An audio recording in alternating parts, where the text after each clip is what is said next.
I mean, Masdar's been driving climate action for the last 18 years. Over the last 18 years, we've developed utility-scale renewable energy projects in over 40 countries across 6 continents. And we've committed to invest or invested over $30 billion in renewable energy. So this is something we've been doing for 18 years. I think there's 3 areas that I would say we really have driven that climate action. One is innovation and technology. We were responsible for developing the first CSP plant in the Middle East. We've developed the largest and first utility-scale wind farm in Central Asia. We're developing the first floating solar PV plant in Indonesia.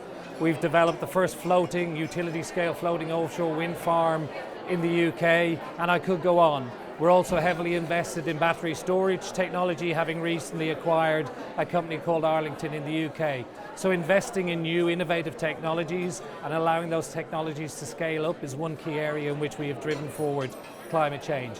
I think the second area I'd say is bridging the gap in financing between the global north and the global south. You know, recently, through collaboration with banks and credit agencies, we were able to bring international commercial banks to finance the first offshore wind farm in Central Asia. First time that the project like that was financed outside of the purview of the development financial institutions.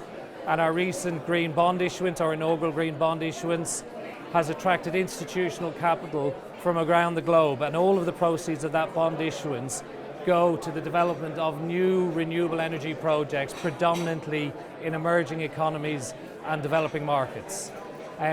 So that's where I would say we have really driven, the climate change. In order to accelerate the climate change, speed is very, very important. In order to achieve that speed, collaboration is absolutely key.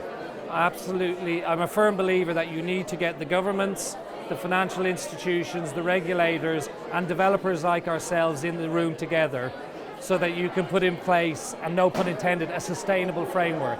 Governments have a responsibility to put in place clear, transparent regulatory frameworks that allow investors like us and financiers to contribute to the development of renewable energy projects.